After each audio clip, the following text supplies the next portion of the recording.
Welcome to the Clarinet Ninja Podcast. My name is Jay Hassler.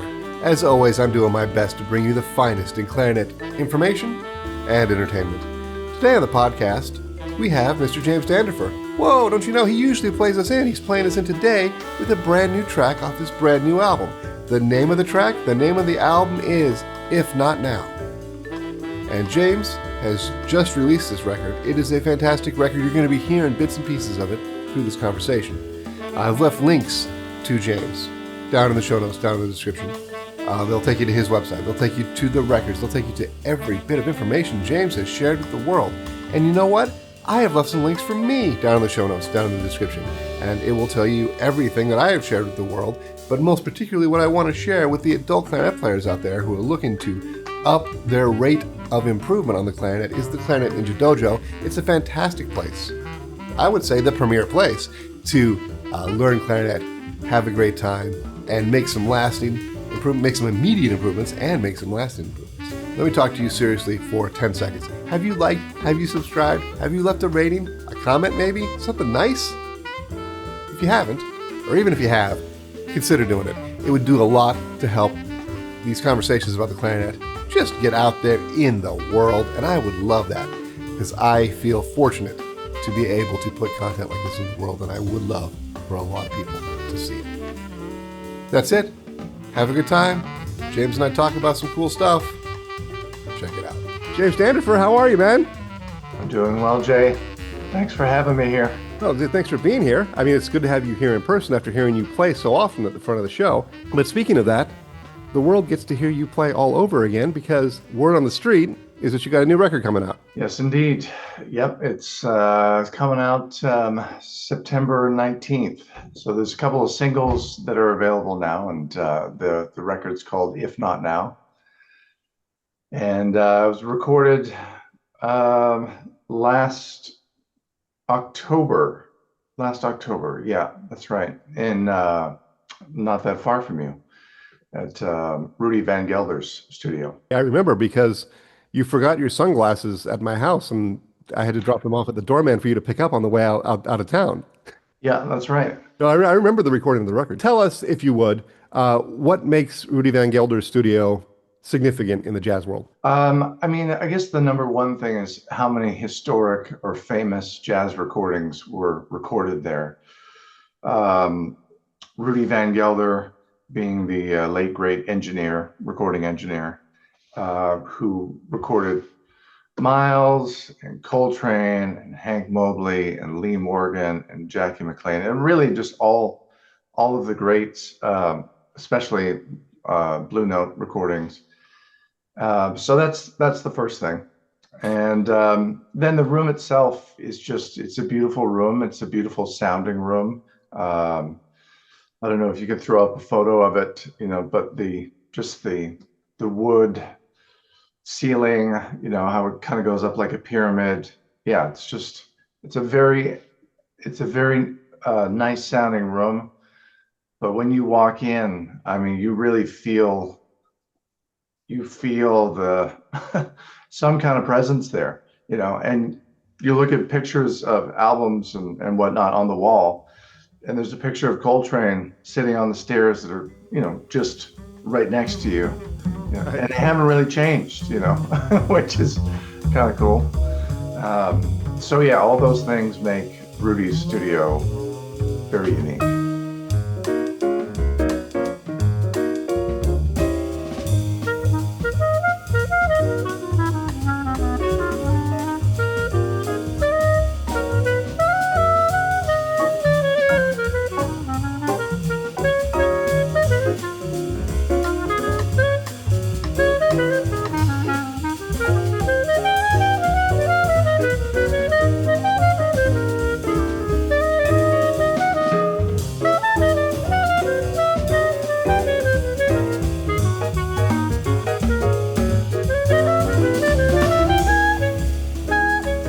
In terms of walking into this, revered space, what did you bring with you in terms of tunes? Like in terms of, we'll be playing some of the the cuts, but I'm just curious to know if you could talk to me about what this album means in terms of your trajectory, so explain a little bit like where you came from, the albums that came previously, and is there something about this album that you're bringing something that is representative of your journey as a musician?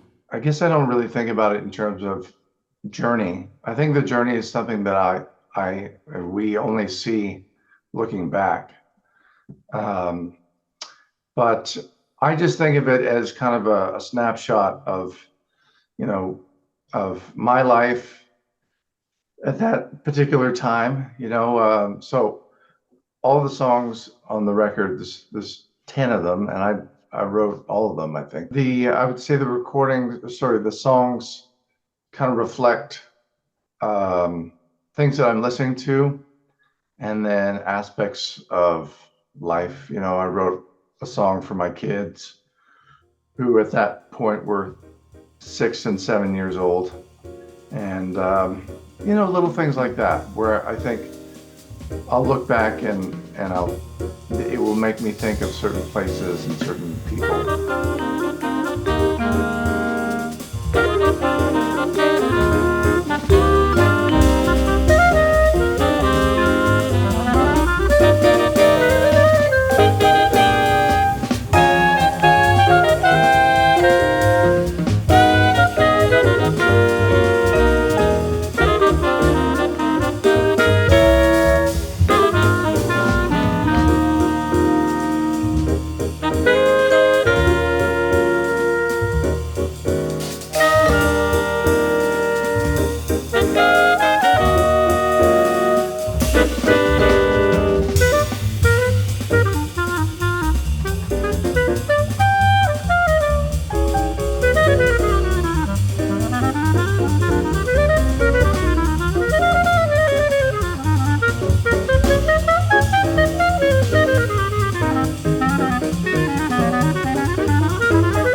It's funny to think about that from the artist standpoint, because that's what music does for all of us, right? I remember the first time I remember hearing Giant Steps for the first time. I know where I was, and I remember, you're probably too young for this. There was a pop artist named Howard Jones, and I can remember sitting in the back of the car with my headphones on, my parents driving me around listening to this Howard Jones album.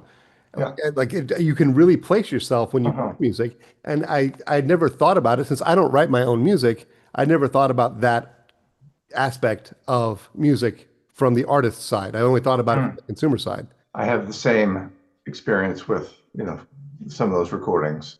Talk to me about your composing. I know your work writing like jazz tunes and like that, but I think I know the answer to this. You also write music where it's for ensembles, where you write all the notes out, right? For everybody. It's not just melodies and chord changes. But on this record, it's probably just jazz tunes, right? But I know you do other work. Can you talk to me about what you do as a composer? Yeah. Well, I think looking at sort of my recordings, I've written for, I guess the smallest thing has been trio, clarinet, drums, and piano. And actually, a lot of the piano parts I did write out. Just not that I'm a pianist, but sometimes I write out more specific parts just because it gives the artist a clearer sense of what I'm after, especially Right. if they're a good reader. Other recordings, I think the largest one that I've written for was Big Band, which is a recording that the Vancouver Jazz Orchestra just recorded last summer. And, that's a 17-piece band. And in that case, yes, I'm writing out parts for all the musicians. And then beyond that, I've dabbled a little bit in film scoring, where a lot of it is within the program, such as Logic. Writing more orchestral sounding things, I definitely would not, especially in your presence, call myself a composer of orchestral music. But it's just, yeah, the film stuff has been a real wide variety of, just pop, classical, a little bit of jazz, cinematic soundscapes and all that. But I haven't been doing as much of that in the last few years. It's been more composing for medium to large ensemble, jazz ensemble. And this recording it's a 7-piece band. So this is myself, clarinet, bass clarinet, Corey Weeds on tenor saxophone, Steve Davis on trombone, Atlee King on vibraphone, and then Miki Yamanaka on piano, Tyrone Allen on bass, and Kush Abadi on drums. So that's 3 horns. And it's one of those things, Jay, where it's a jazz tune, but it's more than a lead sheet. Right. It does take some time to arrange and kind of consider that. So yeah, sometimes I think of myself as kind of composer with a lowercase c, Well, that's very humble of you. I mean, I've heard you play your own compositions, and I would give you a capital C. If I sounded like I was diminishing composing as like a lead sheet, I didn't mean to do that. One of the things that I've heard so many times because it was a part of my daughter's bedtime playlist is Blue Train. We used to listen to that cut off that album, and it's just funny. Like, I would go through phases where I would be singing either the trumpet part or the trombone part, rather than, like I would be singing the harmonies in it just for fun because when you're putting someone to sleep every night for 2 years, you got to sing along with something other than the top notes, right? Yeah. And it's interesting how much impact. Like I never thought about it when I first heard it, but the impact of the arrangement part of that is really, really huge for me. The first time it's all in unison, the second time it goes into the chords. It does shape the experience of hearing the music for sure. And I'd never actually thought about it consciously until this. So thank you. In terms of bass clarinet divisions, how much bass clarinet are we going to hear on this record and how much clarinet? And the bass clarinet has been something I've been slightly aware of because we're friends, like of you bringing into what it is that you've done, had conversations about bass clarinets and whatnot. But can you tell us like how long it's been that you've been working to bring the bass clarinet into part of what makes your music like sound, what makes it you? Like how long have you been doing that? And how do you decide what pieces go on bass clarinet, what pieces go on clarinet? Well, it's going to be about half the record is clarinet and the other half bass clarinet.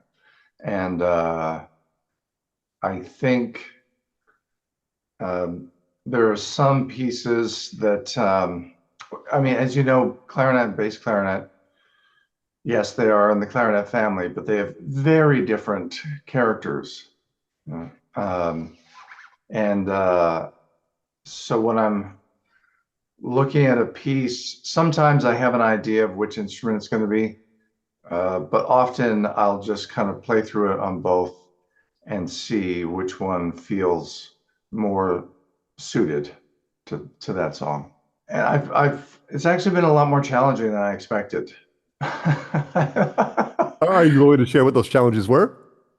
Well, yeah, and still are. I mean, when I think of bass clarinet, I just find that the voicing is not quite the same as clarinet, and just even individual notes are just there's a greater difference in terms of resistance, from one note to the next.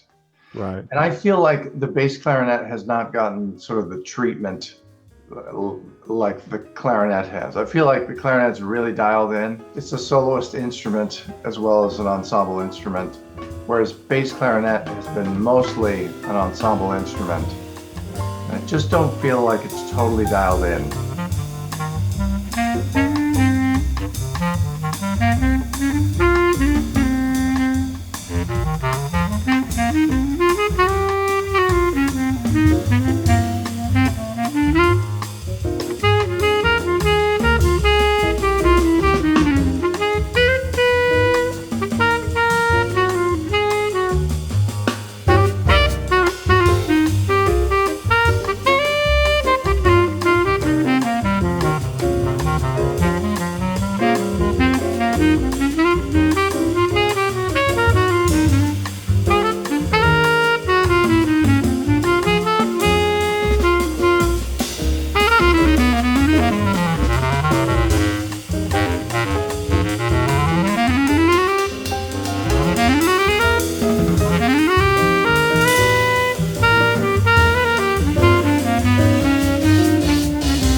think I get what you're saying because like the clarinet's had an interesting trajectory in jazz, right? Because it used to be a featured instrument, like Hmm. band leaders played the clarinet, and then in the advent of bebop and the challenges of the clarinet made it not an attractive instrument for bebop, except for just a very few people. And what I feel like I'm seeing now is the clarinet becoming more of something that's a mainstream jazz instrument in a certain sense. In like, how does clarinet fit into the modern jazz sound? I mean, we have people that are doing it now, that yourself included. It doesn't have the post 1950 history that the saxophone does, but it's still coming into a thing, and there's still a way that we attach it to what we know. The bass clarinet's like a real free agent, right? I mean, like we don't have we. I think it's coming. I think it's happening. That there's more people playing jazz bass clarinet, but pretty much if you ask someone to name a jazz bass clarinet player, they're just going to say Eric Dolphy. Done. And nobody really sounds like Dolphy, nor should they. I mean, he was a singular type of player.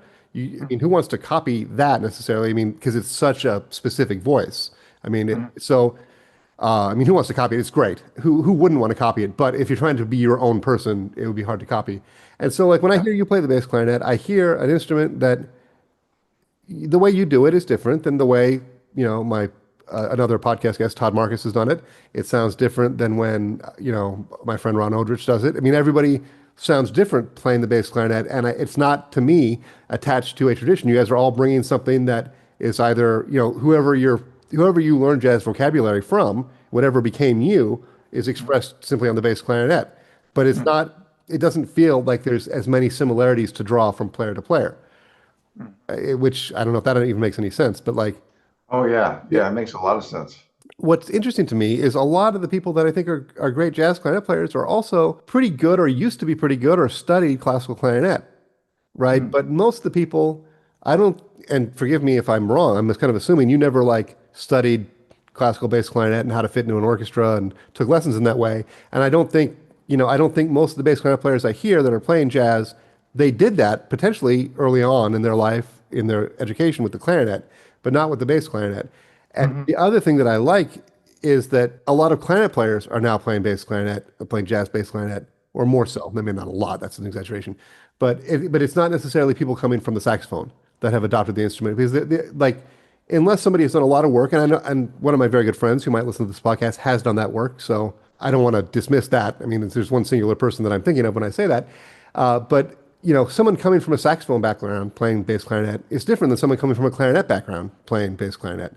Mhm. And it's interesting to me to sort of be able to hear you on the same gig go back and forth between clarinet and bass clarinet. Somebody playing the bass clarinet isn't so much featured as it is you playing the bass clarinet, right? Right. Yeah, and then I think Yeah. that that's something that even hearing Dolphy, his presence is so strong as an artist, but you're still it's the bass clarinet really stands out. Like, well, that's a weird thing to do. Mhm. Like when he's playing alto, he's still playing the same stuff, but it doesn't sound quite as weird because he's playing an instrument we all know so well. But Yeah. the bass clarinet's, I think only coming into its own now as a jazz instrument from an improvisational standpoint. Mhm. I've talked way Yeah. too long. This podcast is about you. Not necessarily how long could it have taken you, but how long was this album in sort of production from the idea of production, meaning like starting to write the tunes and having the idea and the committing to doing the album in your head? Like, how long is that process? I have no idea what that is like. Well, if I can, I just want to loop back because you Sure. said a lot of things that I that resonate with me, and I think it's interesting when you talk about the bass clarinet there being a free agent. I love that. It's and there is I feel this I've always felt this way with the clarinet as well, at least in the modern context, is that it's a little unusual. You don't have that many references in the modern context for jazz clarinet and certainly bass clarinet. And there's some freedom in that, which I've always enjoyed. By comparison, when I play the saxophone, it's hard for me not to hear all of these other voices, of Joe Henderson and Stan Getz, Cannibal Adderley, and Phil Woods, Bird. And when I play clarinet, it kind of feels like, oh no, I'm just doing my own thing.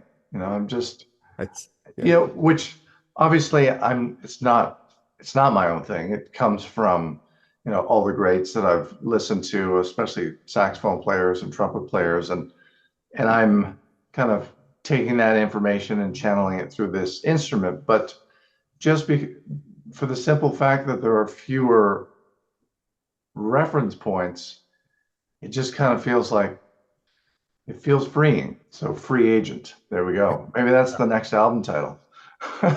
Well, listen, nothing would give me more joy than to have accidentally titled an album for you. I mean, that would be, I'd be talking about that all the time. Yeah, yeah. I'd never shut up about it. But to get back to the difference between the two, I think you're right. I definitely have a fair amount of experience studying classical on clarinet. I don't have that experience on the bass clarinet. I find it so hard, even just in the last 10 years, finding enough time for all the instruments. The bass clarinet is kind of the thing that it's just kind of, it's fun. I love that it's a different character that I can bring to a performance. But it's still in the same world as the clarinet. So those two things, those two voices, they complement each other nicely, but it doesn't yet feel as easy for me as the clarinet. It's been 10 years or whatever of devoting some time to it, a little bit, over those 10 years. But yeah, it still feels like there's a long ways to go there. Well, yeah, I mean, it makes sense that your clarinet playing feels more natural since you've been studying it very, very Yeah. strictly. I mean, not strictly, but very, very hard for a long time. Because, you went to Interlochen High School for the Arts. Was that what they call it? Interlochen Arts Academy? What's the name of it? Yeah, Interlochen Arts Academy, or no, it's something like that. Yeah. Yeah. You can say something that most renowned jazz clarinet players can't say, that you studied with Richard Hawkins. Yes. And I don't think his list of jazz clarinet players of his students is very long. I would imagine. I'm just guessing. And it's a tribute to his teaching, right? That he can teach you to play the clarinet and then allow you to take what you learned from him on the clarinet and then make absolutely whatever you want to do, which is the goal of everybody teaching, right? Which is, Mm-hmm. how do you find your way on this instrument and not necessarily have to do exactly what your teacher does? And Mm-hmm. you're an extreme version of that. And I think that that's a tribute to you and to him. Yeah, Richard Hawkins, I have to say, is, in terms of how to play the instrument, one of my greatest influences. And he totally changed my perception of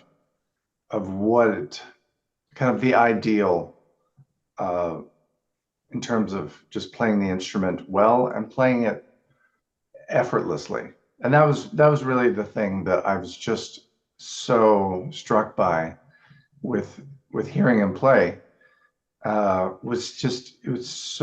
seemed so easy. Prior to that, the clarinetists that I had studied with were fantastic, but it wasn't that effortless level of mastery. Hearing him and seeing him play was really just changed my perception of how to approach the instrument. And then, of course, getting to study with him and getting into the, finer points, was great. Such a generous, fun soul. I Yeah. don't, I've never met him, so I don't, Oh, I see he's on my list of people that if I see him in a room, I'm going to walk up and introduce myself, but I've never gotten the chance to do it. There's a conversation you and I had, I don't know how long ago it was. Probably longer than we've known each other for a long time now, right? I mean, 15 years. mhm. And we were talking, I don't know whether it was on the phone or in person, and I was talking about the idea of playing relaxed. And I don't know if you remember this conversation or this is maybe what you would normally say. You said, I don't think of it as relaxed. I think of it as playing in a way that feels natural. Mm. That was actually just a vocabulary word that changed a lot of how I think about how I play and how I teach. And it was one of those moments where I thought, that's on, James is on something. So I wrote on I would have notes that meant a lot to me, and I would write them on a piece of paper and tape them to my music stand so that when I would be moving the music, I would be remembered of that. And that was on my music stand for about 7, 8 years. Oh, wow. I'm honored. I don't remember that conversation. But it was very powerful, and it sounds like it came. You're using a lot of the related words and talking about Richard Hawkins and how he taught and what you took from it. Yeah. And I mean, I haven't talked with Richard in a while, but I've been playing his mouthpieces almost exclusively for, I mean, since then, Yeah. since that point, and now I'm playing, because he's collaborating with Bakun, and Bakun is in my hometown of Vancouver, so I'm playing one of his mouthpieces now as well. Uh, by the way, also at Interlochen, speaking of great masters of the clarinet, was a very young Anthony McGill. And I remember that. Thanks. I do remember. Like one time you were in town, you're like, let's go hear Anthony McGill play the Brahms quintet or the Mozart quintet. I can't remember which great piece it was. Knowing you as like a jazz guy, of course I pigeonholed you and like, why would you know Anthony McGill? And I kind of I know him better now than I did then. I'm like, why does this guy know Anthony McGill better than me? But you got his tickets, and so I totally I totally got over myself. When we went to that place, it was a beautiful room, right? We couldn't really see him, but it sounded so amazing. And then we got to talk to him afterwards. It was super fun. looping it back to the recording uh, that I did last year, I like to listen to great classical players pretty regularly, when I'm practicing, to try and get into that sound, that sort of that nice round ringing tone.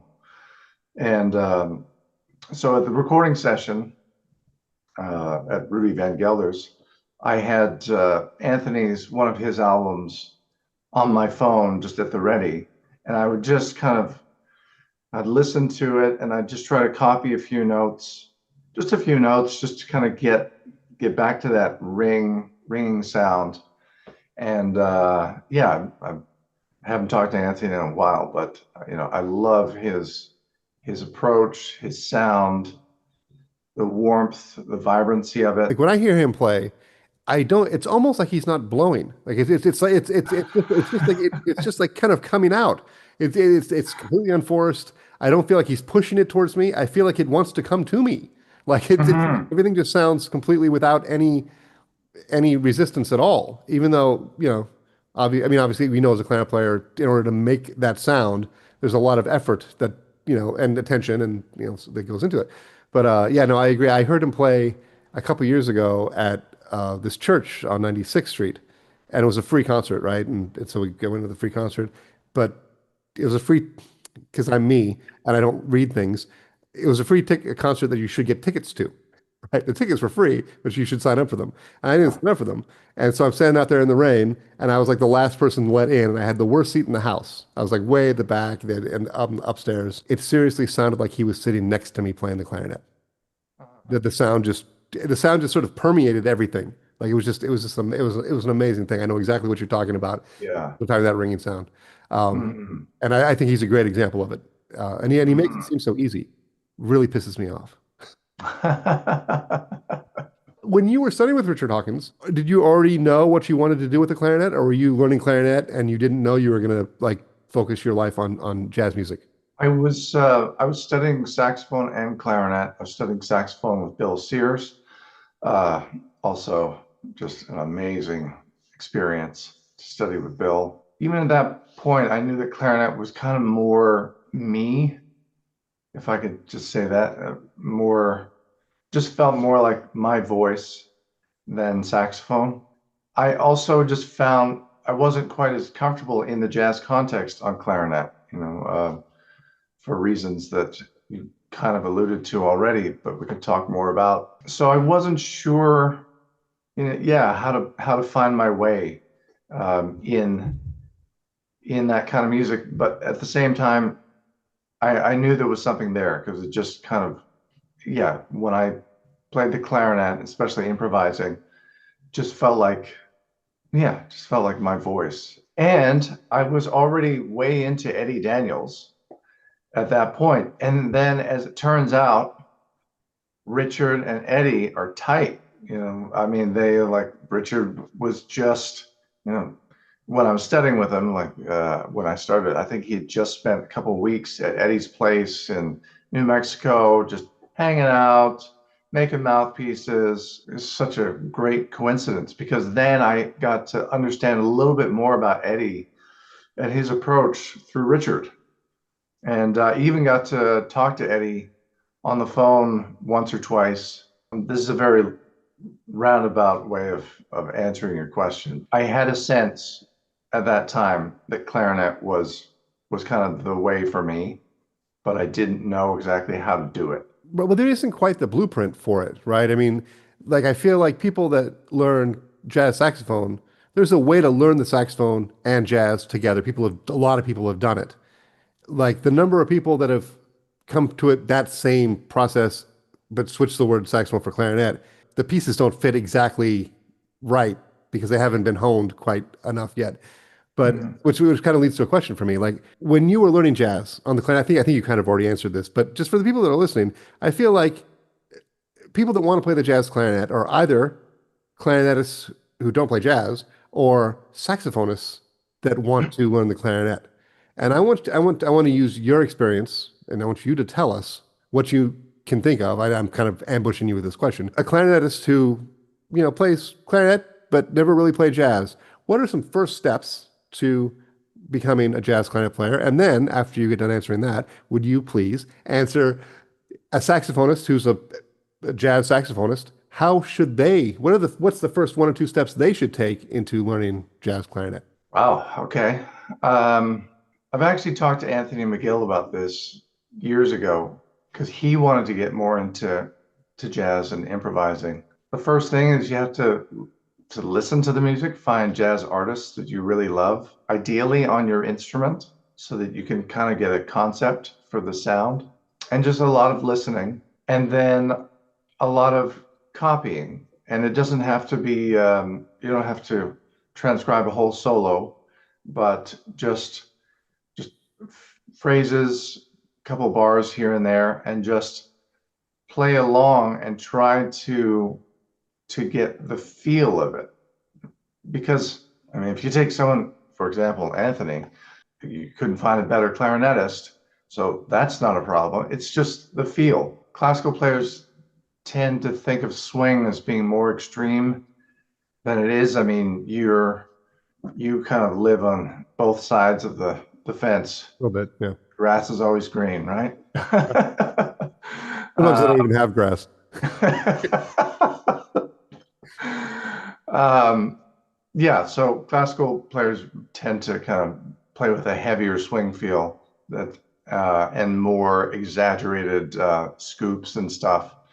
But if you really copy the feel of even just one phrase, that makes all the difference. That separates you from someone who's heard jazz and thinks it's fun to someone who's understands the feel more. Would it be fair to say that the feel is more elusive than the actual tone of the clarinet? The tone of the clarinet can be a lot of things in jazz because there's not that much. I mean, people are coming into it from their own way. It's like, a saxophone player, if you haven't heard a lot of, Cannonball and Bird, you got to get that. And you have to at least have a connection to that, even if it's a rejection of it. It has to be a part of something that you know. But on the clarinet, a lot of sounds are fine. The lineage has been fractured from a long time ago, so everyone's coming to it their own way. But I agree with you that the feel is very, very hard to get, and the time feel is hard to get. But you're right, the clarinet playing is not a problem, right? It's not a clarinet playing thing, right? It's just how is it that you're feeling the beat? It's like you're speaking a different dialect of the same language, right? It's not a completely different language. I guess one could argue that it is, but in my head, it's a different accent for sure, like literally and figuratively. Yeah. What about a saxophone player that wants to play jazz clarinet and is, trying to work their way around the instrument? Because, saxophone players have a hard time with the overblowing of the 12th, right? So is that something that you remember? I mean, I guess you kind of alluded to it, right? Where like, you felt less comfortable playing jazz on the clarinet, when you were at Interlochen, Mm. and I would imagine it's kind of for the same reason. It's like the muscle memory doesn't translate to two octaves immediately, which is frustrating when you're learning it, right? On the saxophone, Mm. Yeah, if the saxophone, if you learn a pattern, it works in at least two registers, right? On the clarinet, it's three. Actually, the reason that it was felt a little more challenging to play jazz on the clarinet wasn't for that reason, because I started on the clarinet, saxophone came later, so the 12th was felt pretty natural. It's more about the volume, which, when you're playing with a drummer and they're playing sticks on a cymbal, that takes up the same sonic space as the clarinet. So that's why, a lot of classic recordings where the clarinet is featured, drums come right down. They're either on brushes or they're playing toms or something. So they're not taking up the same space. So that's why it felt more difficult to play jazz on the clarinet, because I'd work on stuff in the practice room and, I thought it was sounding kind of nice. And then I'd play with a band, and it took me a long time to figure out what it was, but I just feel so uncomfortable because I was having to blow so hard, and the tone was then compressed, and it just wasn't the soft kind of warm sound that I kind of gravitate to. So that's the reason why, more than, the just playing the instrument itself. It's just the volume change is why I believe clarinet kind of stopped the bebop era. That's at that point in 1940s. That's the break, right? They're just, there's a couple, that kind of persevered and found their way, but yeah, just the volume. That really checks out. I mean, that makes a lot of sense. Well, I've been in a relatively small room with Eddie Daniels playing. I think he was unmiked. He was a performance, so he didn't. It didn't not strike me he was playing very loud. Like it seemed like he was playing a very reasonable volume. And Mhm. the other person who I have been in the room quite a bit with for lessons was Gary Foster. I mean, we know him as an alto player, but he's a very, very fine jazz clarinet player. And his clarinet tone was that I would use the same words as to describe Anthony McGill. It was a little brighter than Anthony McGill, but it was unforced. Like Mhm. he was not pressing, and that was one of the things that in my brief unsuccessful jazz career, one of the things that I got frustrated with the clarinet was my playing. I was forcing so much stuff, and I didn't really realize it was to be heard, or the perception that I was going to be heard. I was playing so much harder. My fingers were harder. Everything was much more tense, and I wasn't playing the clarinet very well. Mhm. In retrospect, I don't think I could self-identify that at the time, but Yeah. looking back on it, that was definitely happening. That's Yeah. that's not what stopped my jazz career. It was my notes aren't so good, but but that was definitely happening too. Can you give us a couple ideas, looking at it as someone that knows the saxophone quite well and the clarinet quite well? What would be the most beneficial thing somebody could do who's a pretty good saxophone player, maybe a very good saxophone player who doesn't have much experience with the clarinet, but wants to bring it into their sound, into what it is that they offer the world musically? What I find interesting over the years is seeing really good saxophonists play the clarinet. And if they're really good on the saxophone, it's interesting to hear the approach to clarinet. Like they can actually get around it pretty well, but it doesn't really sound like a clarinet. When saxophone players come to me asking for kind of just a one intro to the clarinet lesson, it's usually because they want to go a little deeper than that. They actually want to understand the instrument better. And the first thing I suggest is listening to classical clarinetists to get a sound concept. You know, the kind of the warm, ringing, round tone that we've talked about today. If they listen to it enough, as we know, if you kind of know what it sounds like, your body will figure out how to get that sound, or at least it'll make a big difference. So the first thing is listening. The second thing, I just get into brass tacks and explain, like, the main difference is your voicing, the tongue position and the soft palate. Like the back of the tongue is up, the soft palate is up. You're thinking E instead of ah or O, and that's where we then get into the 12th starting on low C. Okay, they can play the 12th up to G, it's fine. And then D up to A is a little less fine. And then, E to B is a mess, and F to C is impossible. So we talk about, yeah, I talk about that being the main key difference in order for them to play the instrument like one instrument, right? And not have a different approach for the high notes and stay relaxed, but also to get that ringing tone.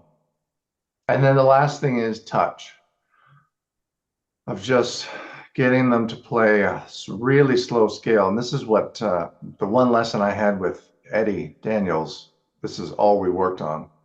Just really slow scales and just getting a touch for the instrument. Those are the three things. That puts really good words to the challenge. But then I think your ideas about how to do it are amazing. You did a very good job. I should and I will steal some of your vocabulary because you talked about what's at the core of the Clarinet Ninja Dojo program. By the way, if you're an adult clarinet player that wants to learn more about the clarinet and up your playing, please consider checking out the Clarinet Ninja Dojo. Links in the description. But yeah, but exactly right. Playing the instrument so that those 12ths are voiced so that it's going to give you all the advantages that you can have because the clarinet's going to be uneven no matter what you do, much more so than the saxophone. And if you play in a way that accentuates those, you're really not playing the clarinet. I mean, you're making sound on the clarinet, you are in some way playing the clarinet, but you're not actually playing it in that same way that you would play the saxophone. But I found that saxophone players really understand how to practice voicing and overtones very effectively, and they can make that change very, very quickly. But again, it's pinned on listening, right? Of knowing what sound that you want. I mean, I think that I think you solved a lot of problems here, James. I think you a lot of challenges, challenges met one after the other. Yeah, that's right. And the touch is also interesting too, right? Because like there is a way that really fine clarinet playing is, and that's one of the things that left in my jazz playing when I was playing too hard is my touch became very, very, very heavy. And Yeah. so then all of a sudden I'm not as somebody who's primarily a clarinet player, I'm not playing the clarinet very well, and that's very, very frustrating. Let's get really nerdy for just one second. What might you see? Well, you're playing on a Bakun Hawkins. What's the name? What model are you playing on right now? It's the Corrado model. So it's a little more open, but within the classical realm. Right, And it's designed by Richard, but it's made by Bakun. and that is is that the mouthpiece you're playing on the record that we get to hear? Yes, it is.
And what reeds are you playing on now? I'm playing on 2.75 Legère. I want to say French cut, but maybe it's the European cut. It's one of those. I love that in the world of complete neurotic behavior, you're unsure what reed you play on. I think it's beautiful. I think it's amazing. And listen, I know that you could probably reach somewhere and figure it out for us, but don't. Right? It's better that we don't know. A little mystery. Maybe it's better that you don't know. But so you've been playing Legères for a while, if I'm remembering right. Long time. Yeah. Did you start back when they had the Quebec and the? I started at the beginning because of Richard Hawkins. Oh, okay. He was the one who hit me to them. And this would have been, oh, Jay, like very early on. I don't think they even had multiple models Okay.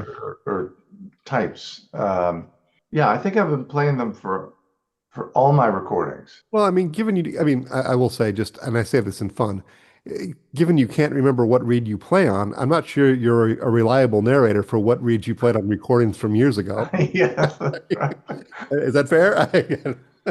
That's fair. That's fair. But I can tell you that it's been mostly Legère reeds on the clarinet. We've talked about this in years past. When I've kind of gone back to Kane and for periods of time. But yeah, Legere's really pleased with what they've done. I feel like I'm the opposite of you, where like the amount of time you've played Kane is probably the amount of time I've played Legere, right? Uh-huh. It's been a couple years here and there where I've played them, and I think they're really good. The Kane reed versus synthetic reed conversation is very polarizing, and I don't have Huh. polarized feelings about it. Like I feel like yeah, both ways are good, which is not very much fun really in terms of a debate standpoint. I switched to Legere's for the third time during the pandemic because I Uh-huh. decided, I just want to leave my clarinet on the stand. Since we're not leaving the house, so I'm just going to leave my clarinet. The particular clarinet, just to say, that I left together was a green line. So it was, whatever. Mm. So I could just pick it up and play it whenever I wanted. Yeah. Right. I didn't have to get any reeds wet. I could just, because my kiddo was really young then, probably for you too, right? I mean, like your kids are in the age where they were babies during the pandemic, right? Yeah. Yeah.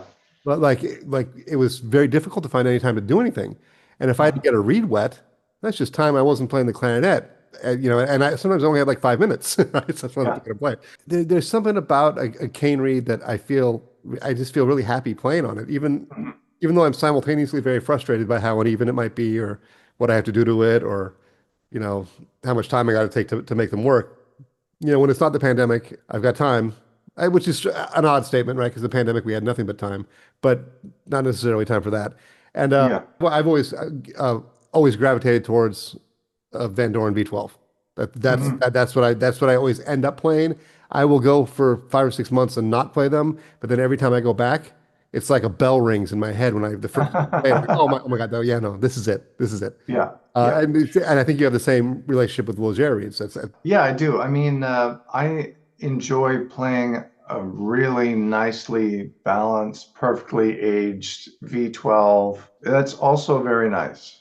However, I don't have time to keep up with all my reeds because I'm playing, regularly alto sax, tenor sax, soprano sax, clarinet, bass clarinet. In those periods where I've gone back to Kane, I don't have any time to practice.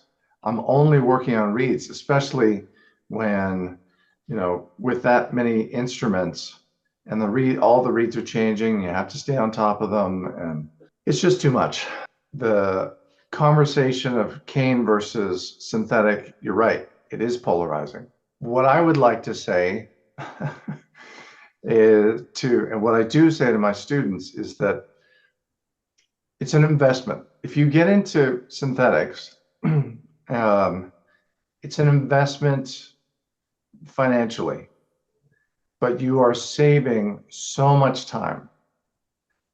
And the reason it's an investment financially is because, at least for me, and I think for you too, the surprising thing about synthetics, Legères in this case, is that they're not the same. From one to the next, they can actually be pretty different. If sometimes I'll get five 2.75, same model, and they're all different. You could argue that then you actually get more types of reed to try out, and you can find the one that really works for you, or you can find two. If you get 10, you'll probably find that six of them are usable and two of them are just bang on. Uh, well, then you're set for a year. Yeah. So It's the people who try a synthetic and they say, yeah, I tried it. It was difficult. It was too hard or whatever. And then they stop. I get it, but you just didn't invest enough to really do your research and find what works for you. I was always disappointed because I'm a little too lazy to do it right, So I just maybe I don't know what's right. I would find one that really worked, and then I would just play that one. And I would have other ones just in case I did something stupid with that one and broke it or bent it or did something.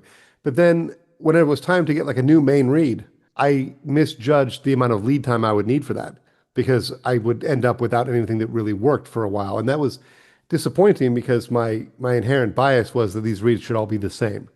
Hmm. And why wouldn't they be the same? Like we're trying to solve that, right? That's the Yeah. problem. We're trying to solve it.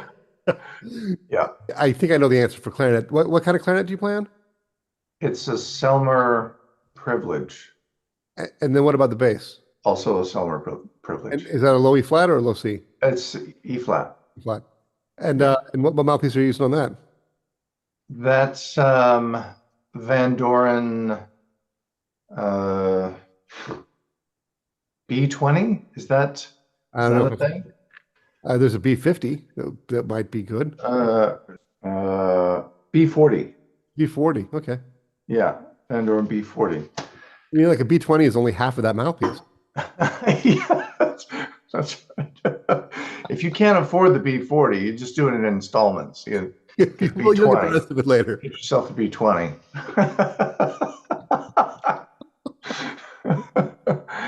Yeah. I love the fact that you are unsure what your equipment is because I feel like that's something that like I know like my own birthday, like what it is that I'm playing. I know exactly what it is, and I love the idea that somebody can play the way that you play and not be that beholden to it. I mean, I think that I think it's a healthy position that you hold there. I don't know. I don't know. I'm becoming more and more forgetful with every year. So now this new record, let's get back to this before we go. So this new record's coming out. You said the 19th of September? Yes, that's right. Yeah. So I can almost guarantee this isn't going to be out by then, but it'll be out soon after that. And so this record's available for listening or for purchase. How and where and why and what? Tell me everything I need to know. It's going to be available, yeah, streaming as with most albums. Yeah, streaming everywhere, um, and available for purchase.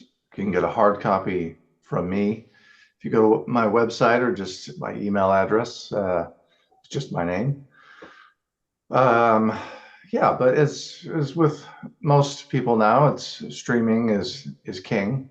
This is a part of the music world I don't know anything about. Like it could be that nobody even makes a CD anymore. Like that's an obsolete product. Does anyone Right. actually make an actual CD? Or are people ever hoping to sell their music? Is that a dead thing, that idea of actually personally having access to music that's not streaming?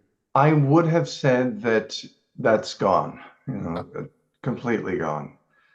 However, I'm recording this album is for a label called Cellar Records, which is run by my very good friend Corey Weeds, and they pretty much always produce X number of CDs. Part of that is just simply for radio play. Again, this all sounds really dated, but but it's still a thing, streaming channels and radio play. So CDs are still required for that. right. And then people are still purchasing CDs, not like they were, but um, yeah, I think a lot of people, I shouldn't say people, but a lot of people would like something tangible. The liner notes are in there, photos are in there, the credits, you can see the title and, who wrote it. And if you kind of want to nerd out about it, you can see who engineered the session and all that stuff. So yeah, it's still a thing. I, the record that I put out previous to this called All the Flowers, I didn't have CDs printed. I liked that there was no waste. Right. However, when I look back, it almost feel like that album wasn't released because I don't have anything to hold, you Right. know. No, I get that. I get that. So anyways, yeah, I've got a box of them now, and I think people still like, again, some people like having a physical thing to take away from a show. Most people will just listen to it streaming, and either is fine by me. I'm thrilled when I find that people are, listening to my music and enjoying it. That means a lot. Well, I mean, I think that's a good thing to remind everybody, including myself, right? Which is that any of us that make anything, the closest I have is like making a podcast or making a YouTube video or doing something like that. But so, yeah, I think the same thing, I'm sure, when you make music, anybody walks up to you and says, I love the thing that you did. That always feels amazing, right? Like, oh my God, Mhm. somebody actually likes the thing that I made. Like it feels good to be a positive part of somebody's life in a way that it meant a lot to me when I made it, and I'm glad it meant something to you when you received it, whenever that was. Mhm. But I do love Yeah. that people have found it and it's helped them or entertained them or done something. And I would imagine it's the same thing if I saw David Murray on the subway train one day. Oh, really? And I don't think David Murray, for those that don't know, David Murray is a tenor saxophone player who's a little bit avant-garde, not a household name, even in the jazz world necessarily. He's a bit of a specific thing. I saw him on the train. He looked very tired. And I said, excuse me. He had a saxophone. I knew it was David Murray. I said, I think you're David Murray. Is that right? And he goes, yeah. I said, I just want you to know how much I loved your album Morning Song, and particularly that tune. I've listened to it thousands of times, and it means a lot to me.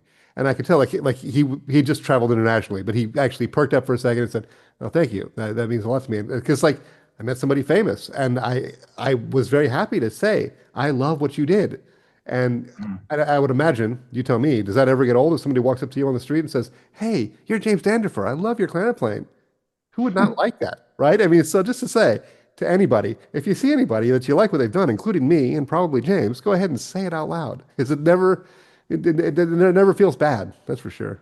It never feels bad. No, it feels because most of the time you feel like you're just kind of throwing time, energy, and emotion into the void to find out that, you know, it meant something to someone. Yeah, that No, means a lot. it's nice. All right, man. Mhm. Well, thanks for being here. It's good to see you.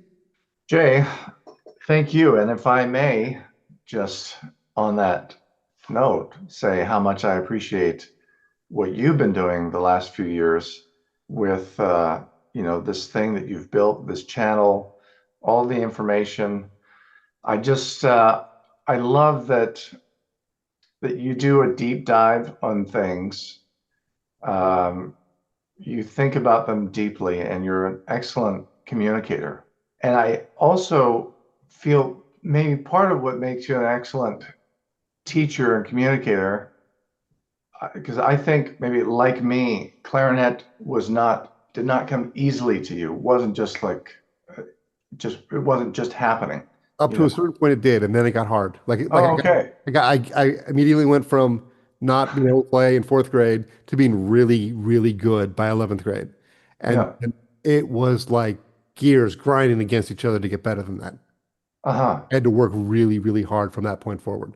Yes. But the ascent to what I did in 11th grade, 12th grade, super easy. Interesting. Interesting. But yeah, But yeah, you have the experience of years of just grinding, right? yeah, To sure. play the instrument.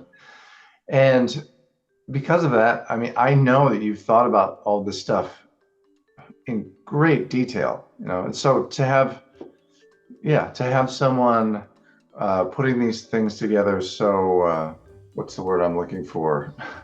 Well, I'll just go with skillfully. I love it. Thank you. I Thank you. direct a lot of students to your channel.